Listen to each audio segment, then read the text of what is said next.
Thank you. You're in for a real treat tonight.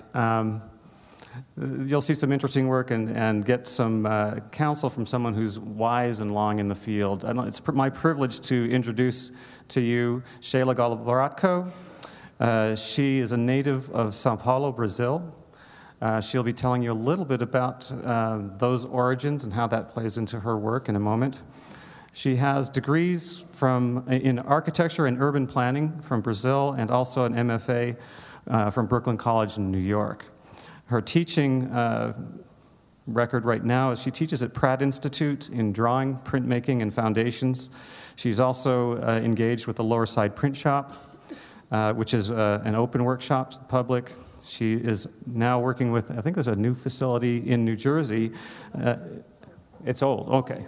40 years old. New arrangement. She's the artistic director of printmaking at the Printmaking Center of New Jersey. She has also done prints at the Pop Shop with Keith Haring, and I believe has some experience also working with Andy Warhol. Her work is held in too many collections to mention, to name a few, or even the countries that are located in Washington, São Paulo, Tokyo, Belgium, and on and on and on. Anyway, I was happy last spring break when we took a group to New York that I was able to, with the number of students that are here, visit Sheila in her Brooklyn studio and have a nice studio lunch there.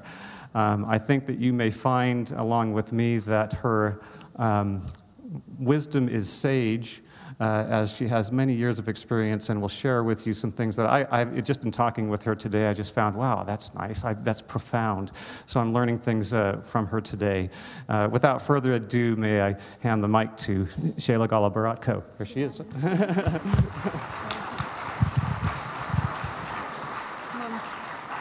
Thank you, everyone. I want to thank Jim for bringing me here, Marcus, and everyone responsible in bringing me to be here working with you.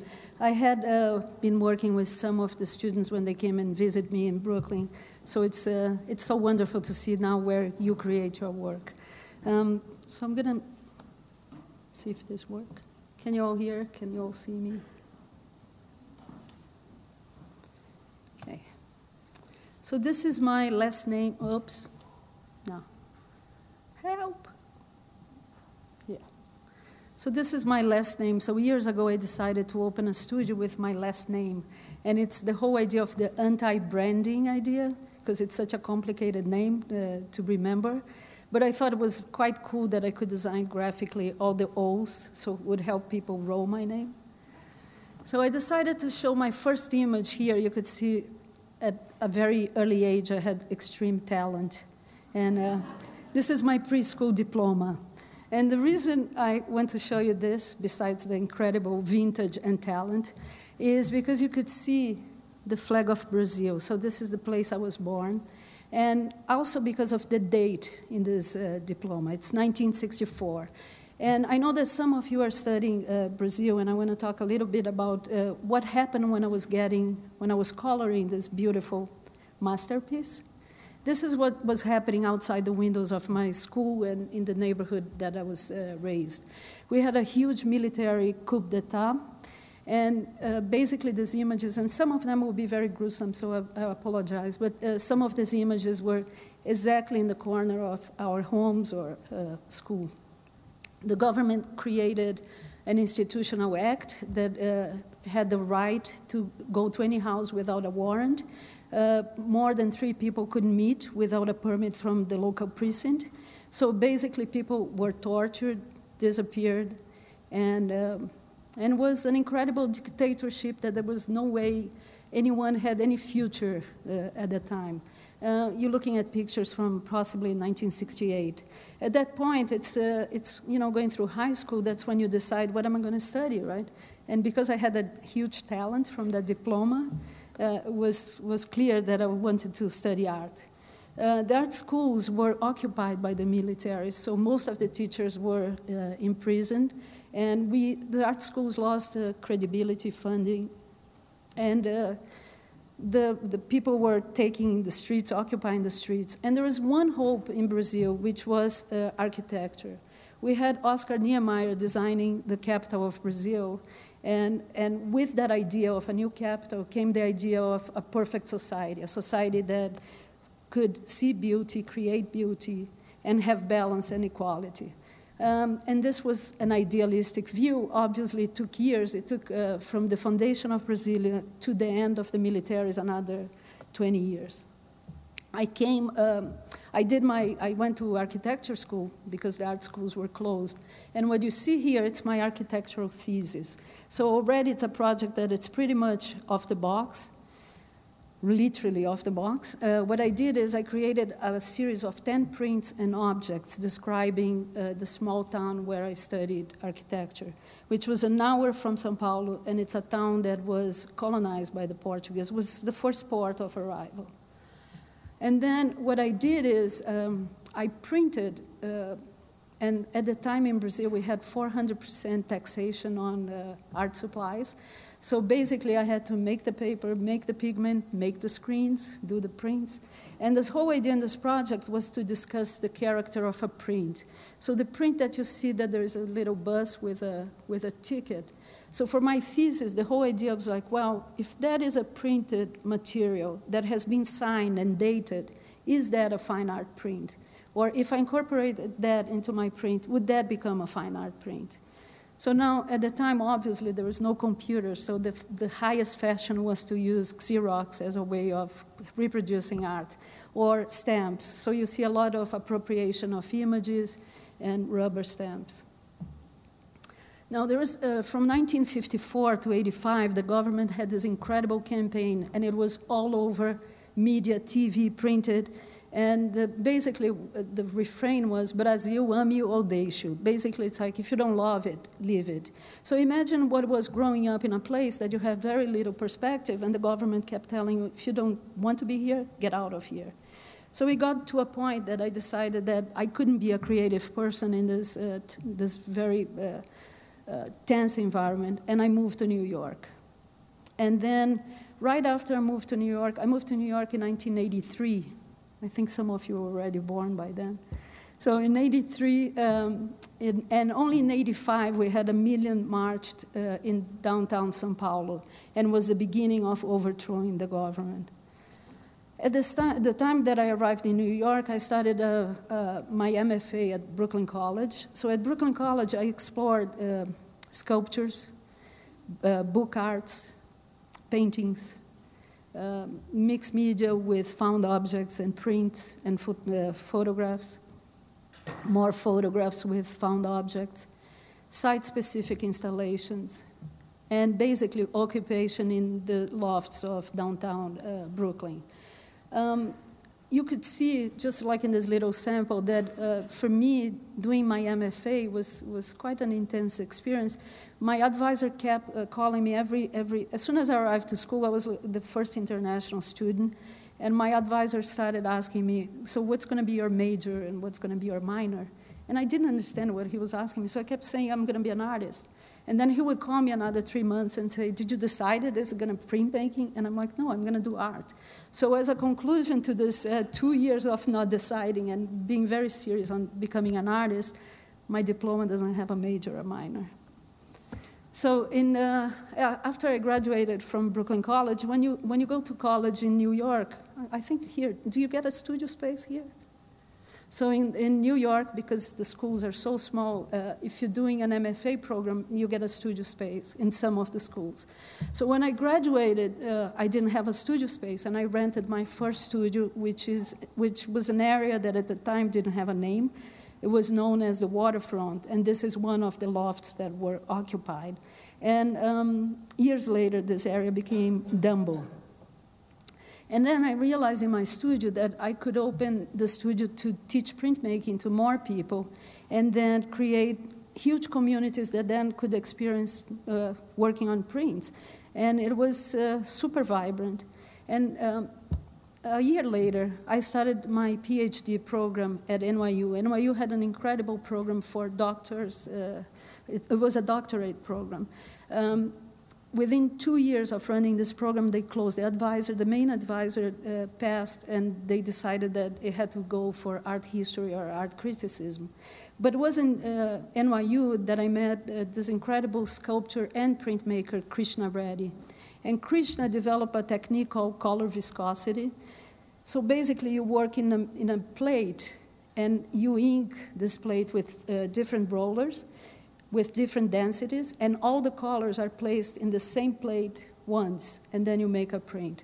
So it's an incredible process to work, and it was so difficult that I decided that I needed an excuse to understand this project.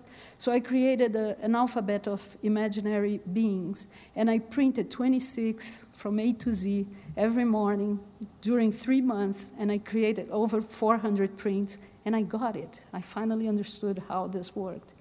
So I understood it so well that Brooklyn College invited me then to teach color viscosity for graduate students.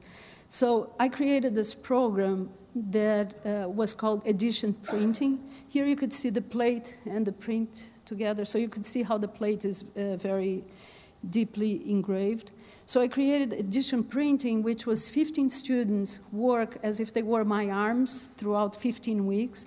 So we created an edition of 100, a portfolio with an edition of 105 prints.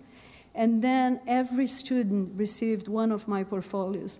And with the sale, we had money to run the press for another 3 years. It was an incredible project to work with students side by side. It was very motivating. Now you see, up to this point, my palette was very colorful. I was still influenced by coming from tropical Brazil. I traveled to India, and a lot shifted in my work. The colors became much more silent. I started exploring gold leaf and silver leaf. This print is only 5 by 7, so you have to go on a scale. It's human scale. This is out of. So I started exploring silver leaf and gold leaf and doing engravings in small plates. And they were almost pieces of jewelry. And then, for the first time, I realized that some of the plates traveled from one print to another. So the plates had a nomadic character. They belonged to different prints, and they still coexisted together. Well, this is one of the plates that I created to use color viscosity. And this plate, I'm going to call your attention because it's going to come back in a project that it's like maybe 15 years later. So with this very large plate, I created a series of chine-collé with engravings, and then the same plate printed with pigments and chine-collé. And then what started to happen in my work, my paintings started to look like my prints, the prints looked like my paintings, and the texture of my plates were then transferred to my paintings. You could see that this painting has some engravings already on it. So it became a very kind of archaeological way of working. I built surfaces and I excavated surfaces. This point, I got invited to, there's this beautiful museum of contemporary art in São Paulo that was designed by Oscar Niemeyer, one of our main architects. And Oscar designed this museum, but he created this room that couldn't receive traditional work to be hung, because the walls are all curved, so there's no way you could hang work. And then the museum later on decided to create an installation space. So I got this project, and what I did is I built a 4,000 square feet swimming pool. So what you see here, there's some plastic strips, and there were some fans on the top of the construction. The fans hit the plastic, so as you walked into this huge room, you could hear the sound of water, and you could see the reflex of water in the ceiling. And only when you walked up or you went inside the pool, you realized that it was a frozen environment. So this project received like an incredible visitation. It was over 2,000 people. People were lined out outside, and it was a parallel project to the São Paulo Biennial. From that project on, I did several collaborations with dancers, choreographers, including this man in white is Beauty Jones, which is an incredible choreographer, the first dancer that introduced the word into choreography. And then I did many productions. So it was like small, big, off-Broadway, off-Broadway, etc.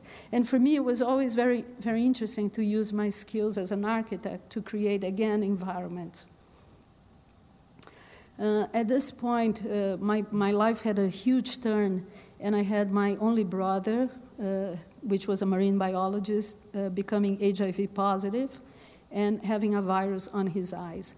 So this is the first time in my work that my work became much more autobiographical. Also, I was more mature at this point. So what I did throughout the treatment of his disease was go from hospital to hospital and surgery to surgery, bring very small plates and engrave.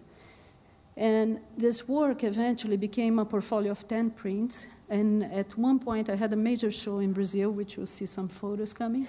And my brother asked me if I would show this work. And I said I would if he would write the prologue. He wrote this most amazing prologue in 3 languages. And then later on, the New York Public Library bought these pieces and exhibited in a major show called Seeing is Believing.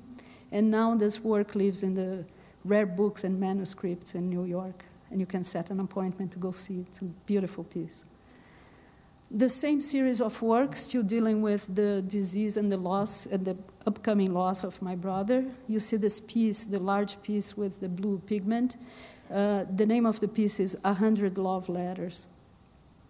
This is a large continuous print, which is pigment, blue pigment, and chine-collé. And this is a huge continuous paper.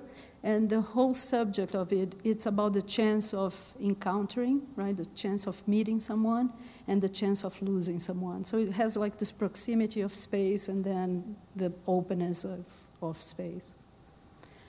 Again, in another museum, the same 100 Love Letters, the same piece shown. The show traveled quite a bit. It was quite revolutionary. In one of the museums was December 1st, which is a day without art. So it was the first time a museum in Brazil closed or covered all the pieces from the show at my request.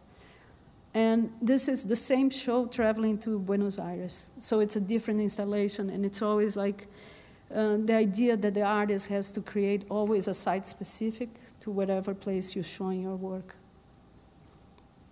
This is the Museum of Modern Art in Rio. Well, after the loss of my brother, I suddenly had the loss of my mom within 100 days. So I was completely devastated. And I was, anywhere that I walked in New York was like intense memories of my lost ones. It was my first experience on the internet, and I looked for grants, like grants for the arts. And then I found this theater director in Mexico. Where's my Mexican friend? Mexico. Her name is Jesusa Rodriguez. Very good. So Jesusa had this project, and the project was accepted by the Rockefeller Foundation grant. And what she wanted to do was to work with those prints from the late 19th century, beginning of 20th century Mexican prints that help with the Mexican Revolution. And she wanted to create masks, costumes, and sets, and create a theater that was a commedia dell'arte. So then these archetypical images that were in the Mexican unconscious will come back to the streets of Mexico. So I answered this call, and within 24 hours I got a call from Jesus, and she was like, no, come, let's do this project together. So here you see the leather mask, and here's Jesusa. And this character is El Hijo de la Huizote. And this is basically the writer who writes the chronics, who create all the Mexican revolutions. And then this project entailed over 20 characters. Every mask had to be customized for each one's face.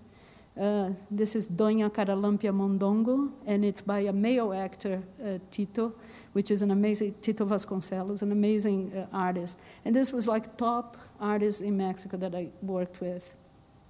El Pulque, and this mask. And it was amazing. It was an incredible experience. I spent 9 months in Mexico in this collaboration. But I came back from Mexico, and I had done a few sketches, but I didn't do any of my work. It was a collaboration work, and I was very happy to do that. But then I had this major need to go back and do my things.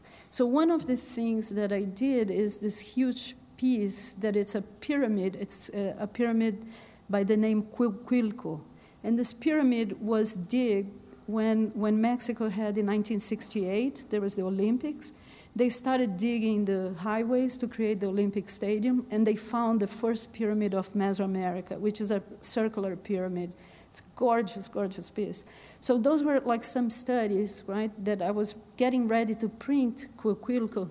And you have to think that anytime I do a study like this, it's reversed, right? So I have to think the whole thing reversed. And here it comes, that plate. Remember that plate a long time ago? So the plate comes back, and then what I did is I inked this plate in different areas, creating the pyramid. So it's a 32-panel piece, and each piece of paper is 22 by 30.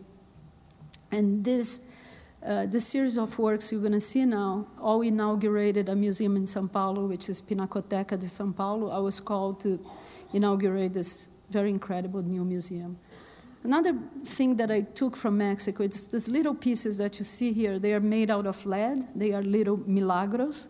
And the milagros are used, so when you ask, it's almost an offering piece. When you ask something to a saint, you go back to church and you stitch a little milagro, so then the saint doesn't forget what you're asking. So I started printing with the little milagros.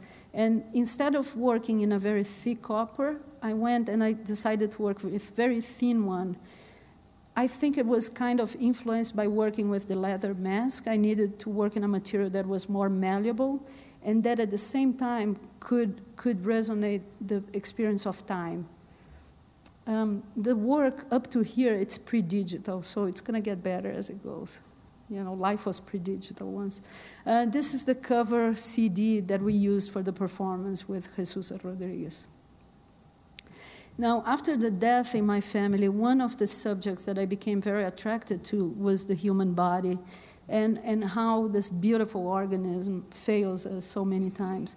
So the series here, it's still using the little milagros, which you have hands and different parts of the body, and using the imprint. And for the first time in my work, I started looking at the back of the printed matter. And then I realized that it was a beautiful echo happening on the back. So I appropriated that idea, and I created this whole series that later on was displayed in that museum with front and back. So it's experiencing the print in a whole different dimension. And this front and back, and here you could see some of them, this front and back took my research for a little while, and I created the pieces you see in the back of the back of the wall. So those are prints that are printed front and back at the same time with lead, copper plates, and then they get all stitched into paper. And this is abaca paper. And this is the pieces and the way they are mounted. And in the museum, the public had the freedom to turn the pages and look for the two sides. And the whole idea of the two sides, each one had a different two sides, was like two sides of a story, two sides of a coin, two sides of a road. So this new series here, I woke up one day with a facial paralysis. So my first fear was maybe I'm having a stroke. I did not. And then the fear of the doctors were, oh, maybe you have a brain tumor. So I started doing a whole series of MRIs, and it was quite scary. The best part of it was just a viral infection, but the best part is I got to look at my brain.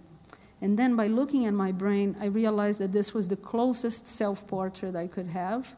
So I started mapping my brain, and I started putting my ideas in a place that I thought they should be. And then I was very happy because they look like me. And then I created an installation of 25 brains, and all of them were cut out brass. So they were brass engraved, and using part of it is traditional printmaking, and part was a lot of the cutout of the pieces.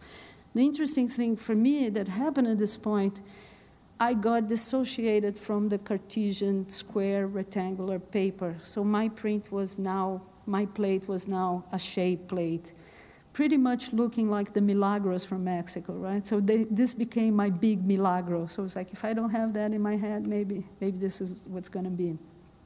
And this museum was really awesome because they were hung mirror to each other. And it was a very powerful, beautiful installation. Then, talking about the body and how frail it is, my father had a major heart attack, and he had to be all stitched up, and it's quite amazing what they do. So I created a series of hearts, and they are all printed on acetate. And my whole idea on this printing on acetate was that if I display these pieces the way I wanted, I could create the shadow on the wall. So at this point, for me, the piece, the real print, it's not only the print that is in the acetate, but it is the shadow that that print is creating. So it's almost creating a very timeless print, right? Here you see more of the prints in the same museum and the brains on the back. Continuing with the heart, I started printing on gauze and creating silk monotypes. And the whole idea on this project was to create the deterioration of the object. In this case, the heart getting deteriorated and printed in a gauze that was almost like a sudario, and then more deterioration, and creating the time passage on it. And talking about time passage, then I created a series of ceramic sculptures that were fired in a way called Saggar Fired, which what you do is you create a container and you fill up with organic material, you fire in a gas kiln, you reduce the oxygen, and basically all the material fossilizes into the clay. By fossilizing, it also creates the coloration that would take 5,000 years to get it done. And then I did one more on found wood from the subway construction in New York. And then I moved to another studio. So I stayed in that first studio that we first saw for 16 years. And then Dumbo got a name, so the neighborhood got a name. It became very gentrified, and I moved to this very different studio with very beautiful hardwood floors. So for the inauguration of the studio, I created 100 prints called 100 Eyes. And then this was beautiful, it was very chic. And then in the studio, I had a little gallery space. I think this is the first studio the students for UVU came. And because I had a gallery space, I started showing my ceramics and my prints. So it was almost like having a showroom in front of your studio. And here you could see how my thought goes from one print to another. So I literally don't even know when I'm creating a plate that's going to turn into a print, or it's all mixed, it's all one. Some more of my sculptures that look like found archaeological objects. And then I started a whole exploration using steel wool. So metal is something that I love in my work because of working with zinc and copper. I started printing again with steel wool and having the idea of time and deterioration happening on my prints. And steel wool it's a material that until this day I work a lot with. And this is the result on the museum. Now, at this point, I got a call from a museum, and they wanted to commission me to do an edition of 60 pieces. And the idea of the museum is the 60 pieces, 13 go, and it's a museum in Brazil. 13 pieces go to major museums, and then the artist gets 10, and then the pieces are sold by the museum, and with the money it generates for the next artist to be invited. So the piece, you see the print on whatever. That's the print, and that's the plate, right? So I realized you could see the plate is an aluminum plate, and the museum keeps the plate. So I made this beautiful aluminum plate, and I realized that as I was inking this plate, I got a lot of ink coming through and getting the bed of my press quite dirty. So I realized if I put a piece of paper, I could retain that mass. And then I created at the same time an edition of a print and an edition of monoprints just by the residue of what was left on the back of the plate. And as you could see already, my work has a lot of residue, a lot of noise, a lot of remains. This started a whole different exploration. I started working with acetate and engraving on acetate. And then after the engraving was done, making these acetate pieces, they became objects, right? So this is the piece that they printed, and this goes back, reflects back to the series of the eyes, that reflects back to the eyes of my brother. And this whole piece, the name of this piece is Olha pra mim, which is in English is look at me. So it talks about visibility and about perception and about how do you want to be seen or perceived or not, or how you have to, take a double look to see what's behind. Still using the acetate and still with the awareness of the body, this is a deer bone.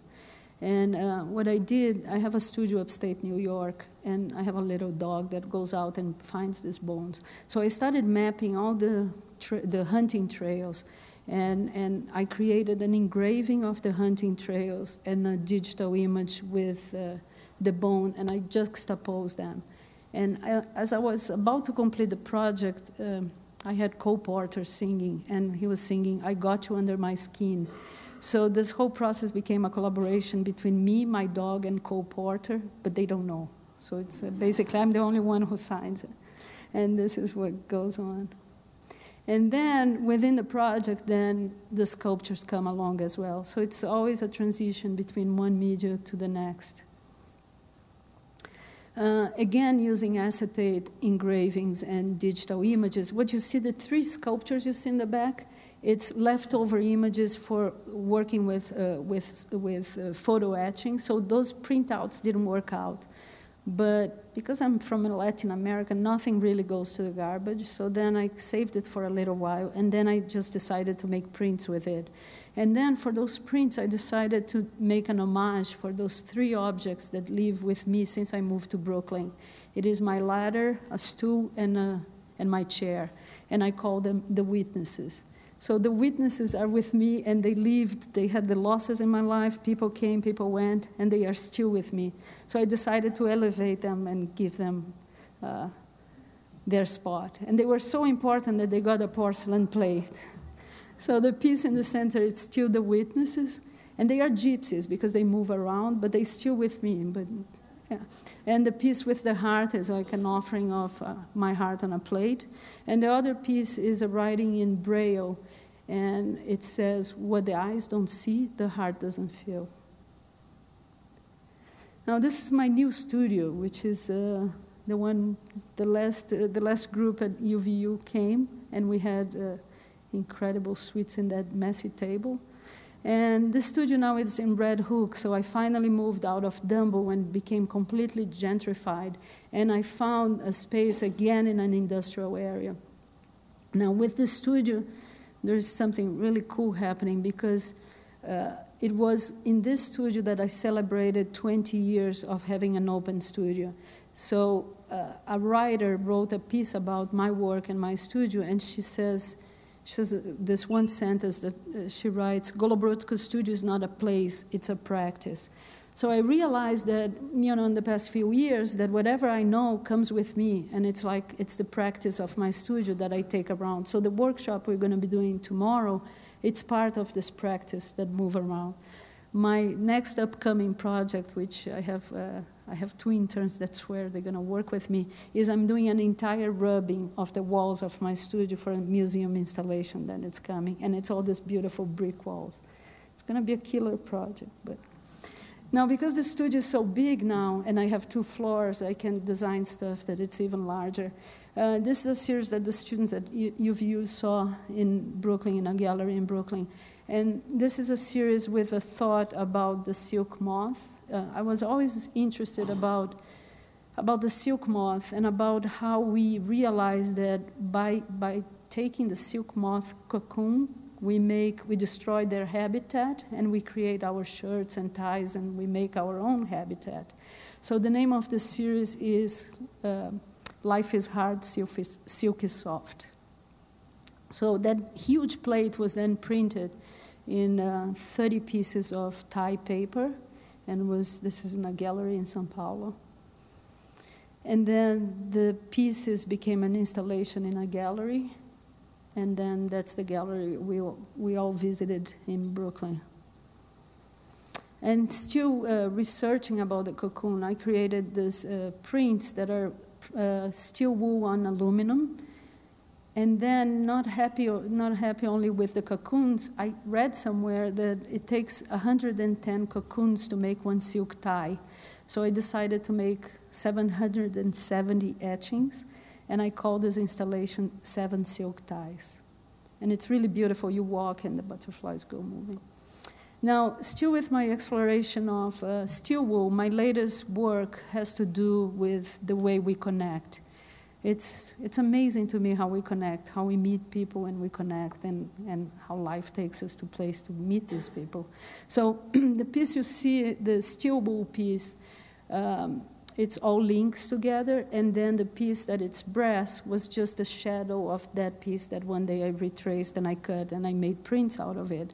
But this gives you an idea that, you know, the pieces started somewhere and they end up being prints or being sculptures. Or now this is a printout of that steel wool chain. And this is all printed in handmade Mexican paper. The papers are different colors, and you could see the metal etching on the bottom. Then again, here goes steel wool and porcelain. So again, the work, the way we connect was so different, and we still connect. So the knots in steel wool. And this is a piece in porcelain that it's 108 connected links. And then this piece I just finished recently, and it's a brass piece, and I decided to create these very chaotic connections. And I realized that to cut this piece was going to take me a long, long time because brass is a very hard metal. So I decided that I needed to cut this in 7 days, and it was almost like a metaphor to the 7 days of creation of the world. So then I created 7 days of light, and if I go quick, you could see the... And then what I did, for every stage, I printed an edition of 2. So I kept the record of the creation of light. And this is, again, the metal plate. And then I got very excited, and I was like, what happened if I cut in a very soft material? So I traced that in felt, and I started cutting. And then the idea now with this felt is it's a very different material and create very different possibilities. And I'm exploring what it is to create a very rigid structure that then you decompose and become so tactile. And then I put the plate on top of the felt, and I started rubbing the negative space. And then I created a piece that I call Record of Absence, because the piece is not there anymore, it's just that record. Now, there's one project that I started a few months ago, and this project started, I adopted a young girl, and she came at the age of 10, and one morning she woke up and she says, oh, I had a dream. And I said, okay, what was your dream? And she told me her dream, and then as I'm listening to the dream, I'm like, okay, so now I have a kid that's going to be dreaming, and what am I going to do with this? So I created a project that it's called 1001 Dreams, and I think the best way of seeing, I have like a 2-minute video, so I'll let this flip, and you take a look.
So these dreams are on this ongoing blog, so please visit my website, send me your dreams.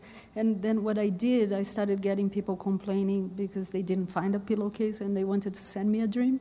So now I created a different, within the blog, you could send me dreams even if you don't find a pillowcase. And then I created a second tab because then I started getting emails or blogs from people saying, my dream is for a better world and stuff like that. So I decided that those were conscious dreams. So now I created a second tab for conscious dreams, which is like then wishes. So if it's any of your unconscious, conscious dream, visit the website and send me your dreams. And that's it. Thank you.